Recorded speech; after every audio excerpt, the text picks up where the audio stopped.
Bonsoir tout le monde et bienvenue dans cette nouvelle vidéo. Dans cette vidéo spéciale Noël. Également la dernière vidéo de l'année. Comme vous le voyez dans la timeline, j'ai divisé cette vidéo en 2 gros blocs, 3 si on compte l'intro, puisque j'ai décidé de faire cette vidéo en 2 parties. Dans la première partie, je vais vous raconter des petites histoires, des légendes qui ont influencé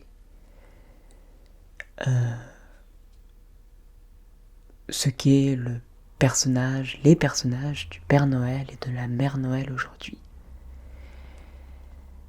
Et dans une seconde partie, je vous ferai de l'ASMR un peu plus classique, avec quelques petits triggers dans le thème.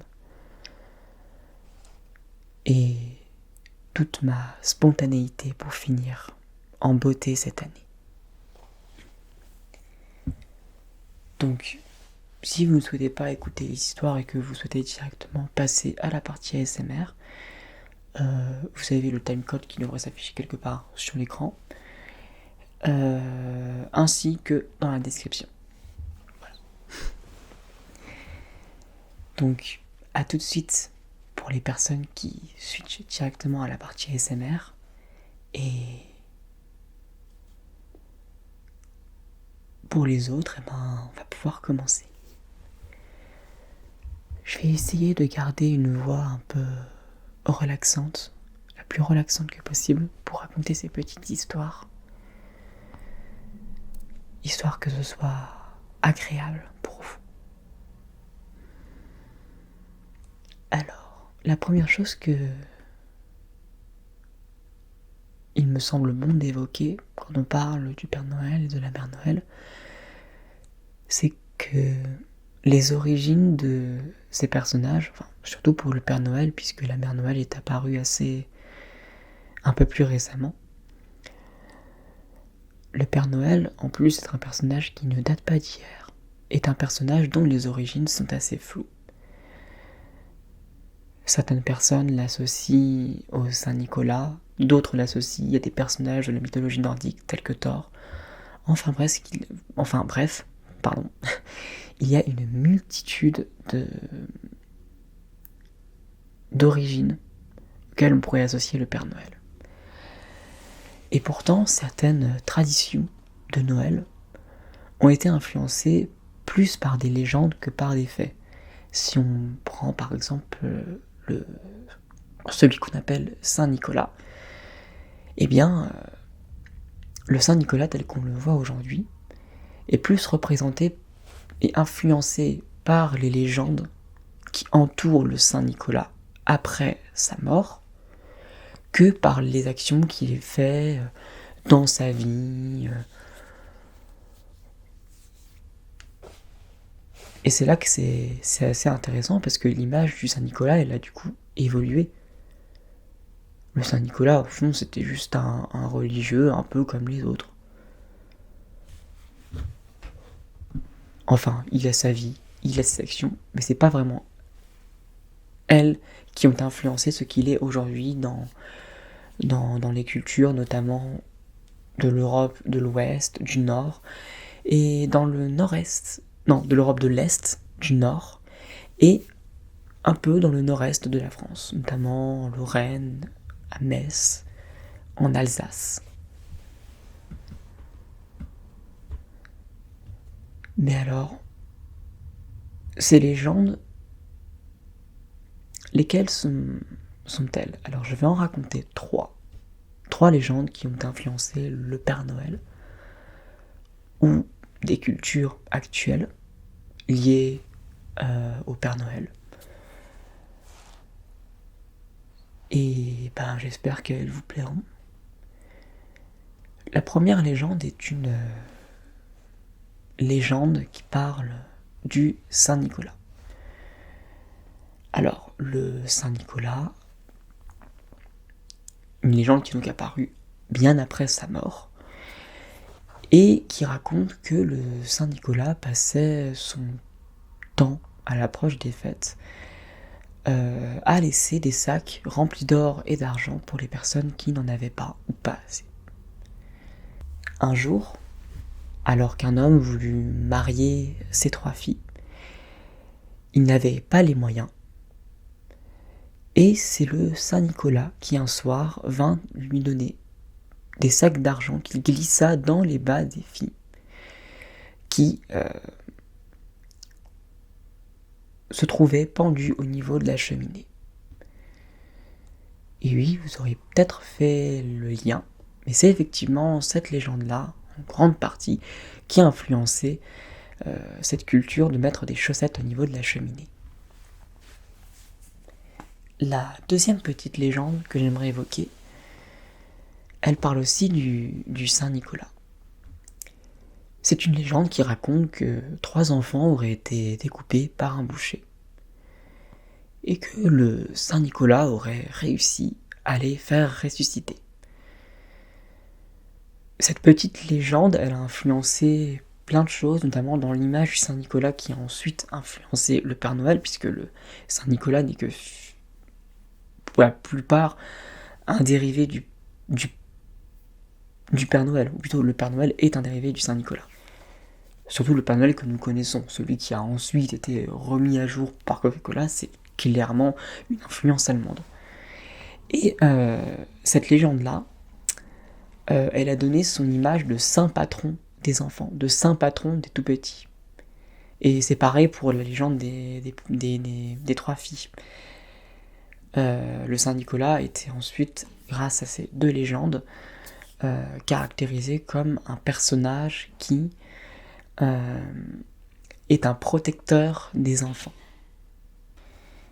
La troisième histoire que j'aimerais vous raconter, elle ne parle pas d'un homme, elle ne parle pas du Saint Nicolas ou du Père Noël, mais elle parle d'une personne qui a beaucoup de ressemblances avec ces cultures-là, mais qui est très locale.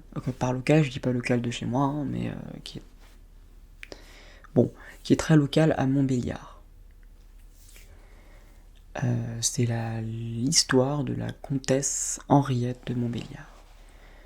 Alors ça s'est passé... Enfin, elle a vécu entre le XIVe et le XVe siècle. Et elle était donc l'héritière du comte de Montbéliard. Elle a épousé Hébérard IV, avec qui elle a donc gouverné jusqu'à sa mort, à la mort de son mari, où elle a continué à gouverner seule. Et c'est là que son histoire commence vraiment. Parce que quand elle a commencé à gouverner seule, elle était considérée comme une bienfaitrice qui a donné moult preuves de sa générosité durant son règne, jusqu'à sa disparition en 1444. Et c'est cette vision-là, des dernières années de sa vie, qui ont aidé à influencer cette légende, celle qu'on appelle la tante Harry. La tante Harry, ce serait la réincarnation de la comtesse, habillée avec des vêtements de paysanne, sur son traîneau, tirée par son âne Marion, qui, tout comme le Père Noël, trimballe plein de cadeaux qu'elle offre à des enfants. De la même manière, un petit peu que le Saint Nicolas, elle a une forme de vue, elle est vue comme une forme de protectrice, de fée protectrice, mais elle, c'est pas foncièrement les enfants, c'est un peu protectrice de Montbéliard. Même si elle donne des cadeaux aux enfants, elle est vue comme une forme de fée protectrice de Montbéliard. Et j'ai été d'ailleurs assez étonné de tomber sur cette légende-là, parce que ça m'a fait réfléchir. Ça m'a fait me dire le Père Noël a beaucoup d'influences, surtout masculines. On a parlé de Thor et du Saint Nicolas avant.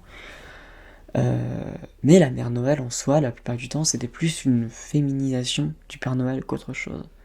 Et qui n'avait pas une grande histoire. Et ben, avec cette histoire, on prouve bien que si c'est pas cette histoire-là qui a influencé la Mère Noël, il y a aussi eu des personnages un petit peu différents qui ressemblent beaucoup au Père Noël, mais qui ne sont pas forcément des gens avec des blouses rouges et des bottines vertes et des grandes barbes. C'est dire si l'influence du traîneau, des cadeaux et d'un animal qui le tire va au-delà de l'influence allemande, puis transformée aux États-Unis. Car oui, à la base, c'était bien les influences allemandes, tout ce qui concerne le Père Noël et le Saint-Nicolas. C'était au départ, c'était des cultures qui ont émergé surtout en Allemagne et qui se sont développées. On a commencé à faire des illustrations du Saint-Nicolas au courant du 19e siècle, où le Saint-Nicolas était représenté un petit peu comme l'a influencé les deux premières légendes que j'ai citées, c'est-à-dire comme un espèce de saint patron des enfants avec sa crosse, sa... Bon, vous voyez Dumbledore dans les premiers Harry Potter, c'était un petit peu comme ça qu'il était représenté le Saint-Nicolas en fait. Et d'ailleurs c'est pour ça que quand j'ai regardé les premiers Harry Potter, la première chose à laquelle ça me faisait penser, c'était les gars qui se déguisaient en Saint-Nicolas quand j'étais petit le 6 décembre. Parce que oui, vivant en Alsace, particulièrement dans le Bas-Rhin, c'est une culture qui est assez présente. Le 6 décembre, il y a un mec qui vient se déguiser en Saint-Nicolas pour donner des bonbons aux enfants après qu'ils aient chanté à l'église. Et donc l'illustration du Saint-Nicolas, elle était faite avec généralement des habits plutôt rouges, les manches blanches, un petit peu comme le Père Noël finalement, sa blouse blanche. Et ce, bien avant, bien avant la campagne publicitaire de Coca-Cola qui date des années 30. Donc oui, c'est un fait. Coca-Cola n'a ni rendu le Père Noël rouge, ni inventé le Père Noël. Il a inventé son Père Noël, mais n'a pas inventé ni le Père Noël, ni sa couleur rouge, ni ses petites manchettes blanches. Comme ça, c'est dit. Je préfère le dire maintenant. Non, c'est juste que j'entends souvent des gens qui disent que... Enfin, c'est normal, on a tous cru en fait à cette histoire que le Père Noël a rougifié le... Non, que le Coca-Cola avait rougifié le Père Noël. Mais c'est pas vrai, en fait c'est juste que l'influence allemande est d'abord passée par les États-Unis avant d'arriver chez nous. Ouais, elle a fait un grand détour. Il n'y a pas que ça, parce qu'il y a d'autres cultures. En effet, avec le théologien Friedrich Schleiermacher, Noël a pu avoir Noël a été un peu transformé. Si au départ, Noël était considéré pendant bien longtemps comme quelque chose, comme une tradition qui se faisait juste par un rassemblement à l'église, à la Renaissance, elle est devenue quelque chose de plus intime, plus lié à la famille, ce qui s'est renforcé ensuite à partir du XVIIIe, ce qui s'est encore accentué au XIXe, justement avec Friedrich Schleiermacher, qui a écrit tout début du XXe siècle, en 1905, un ouvrage qui s'appelait La Fête de Noël, et qui met en avant le fait que la fête de Noël devrait, selon lui, s'axer plus sur les enfants. Et que ces enfants ne devraient pas forcément se retrouver dans une église, mais bien en tout cas entourés de leur famille. C'est sa vision à lui. Et ce qui nous importe plus, c'est moins sa vision que ce que ça a influencé derrière, parce qu'il a une image de Noël très, très particulière. C'est un peu lui qui a émis cette image du sapin de Noël avec les cadeaux et les enfants qui attendent devant une porte qui s'ouvre avec des cloches, devant ce sapin de Noël et tous ces cadeaux. Oui, le sapin de Noël, c'est pas américain non plus, ni anglais, c'est bel et bien allemand. Et c'est vrai que ça aussi, ça m'a fait bizarre parce que je savais qu'il y avait des cultures qui étaient allemandes, mais le sapin de Noël, pas forcément.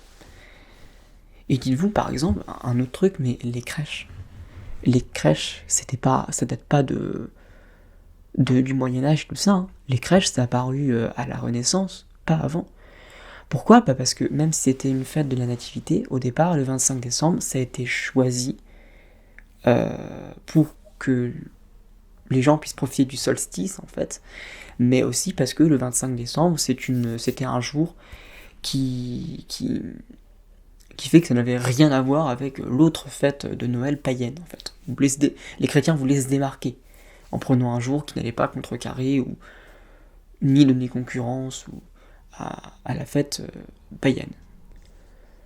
Cela dit, même si pour beaucoup, au départ, Noël avait été créé comme concurrente à la fête de Noël païenne, même si c'est encore quelque chose qui est de nos jours réfléchi. C'est pas quelque chose qui est sûr. Il y a beaucoup de gens qui remettent en cause cette hypothèse que pourtant on apprend dans les livres d'histoire, mais qui est encore très incertaine.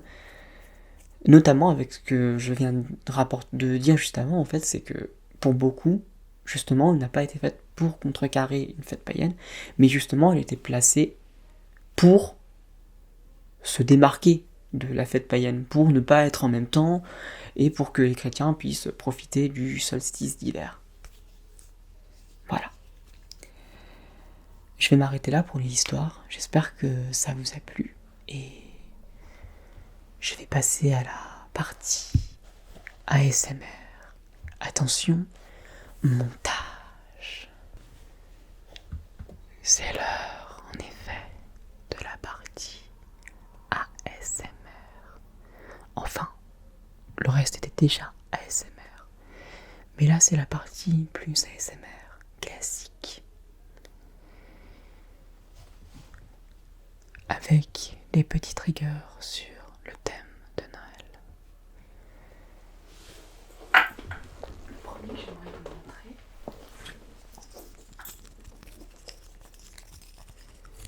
c'est cette petite chose.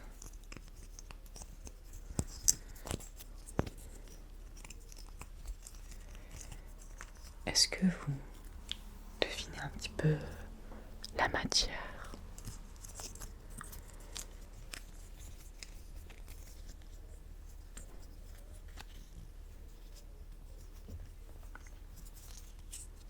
Il s'agit d'une petite décoration, un petit ange.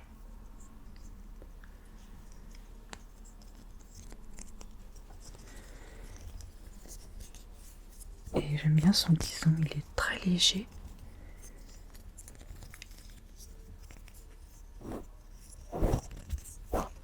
Mais je le trouve agréable. Je peux faire un peu de tapping.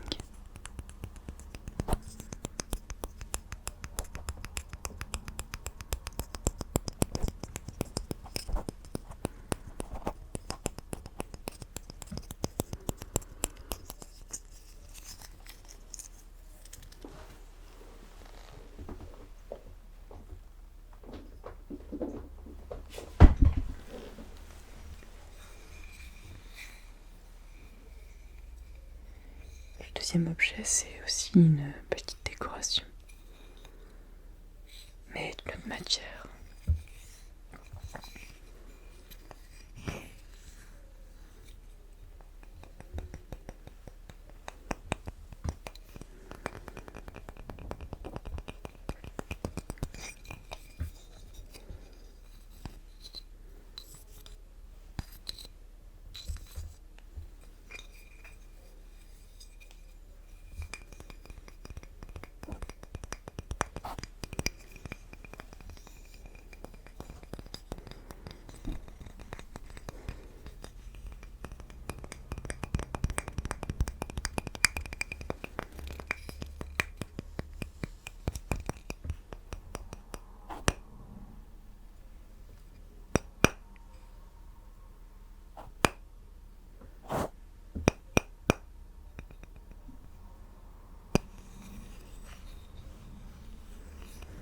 J'aime bien juste aussi le caresser avec les ongles comme ça.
après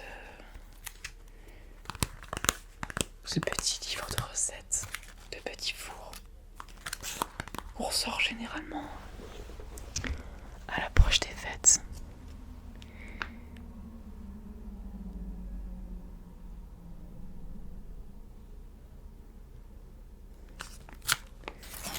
Comme vous voyez, on a laissé plein de petits post-its pour garder des repères sur certaines recettes. Si vous voulez, je peux vous en lire une. Alors laquelle est-ce que je choisis? Est-ce que je vais choisir les cœurs brésiliens? Les petits cœurs, les croquets à l'orange, les couronnes peut-être.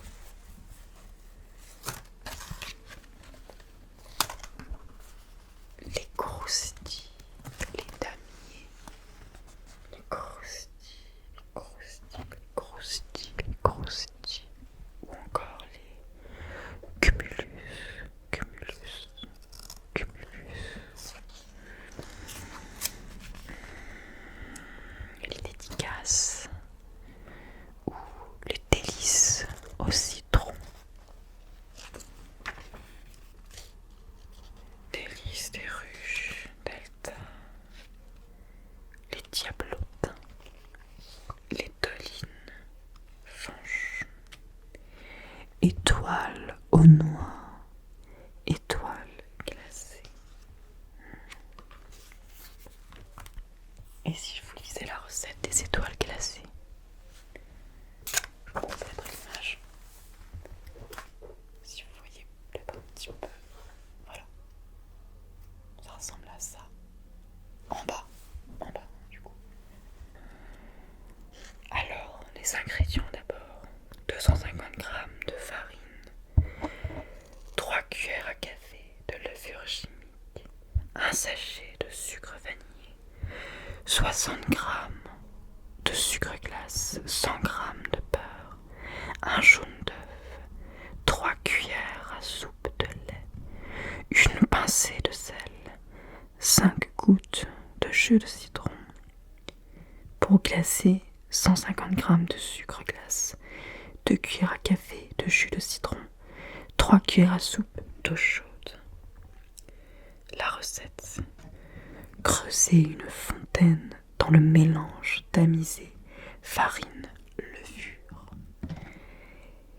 Y versez le sucre vanillé.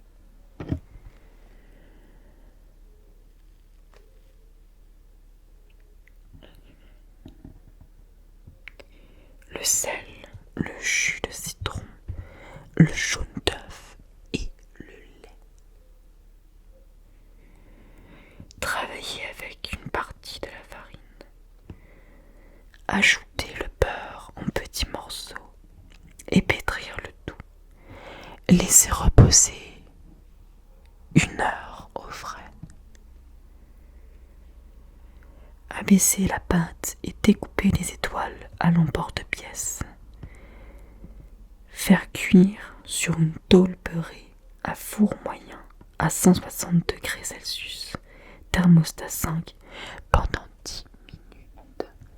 10 minutes. 10 minutes. Délayez le sucre glace avec le jus de citron et l'eau chaude. Glacez les étoiles. Et voilà pour la petite recette. N'hésitez pas à l'essayer chez vous.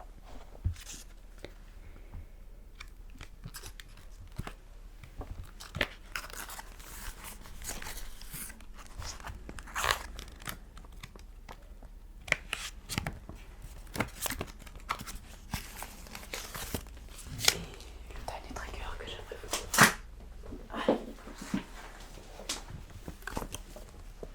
c'est ceci.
plein d'autres projets. Je remercie d'ailleurs celles et ceux qui ont déjà commencé à poser des questions pour la FAQ.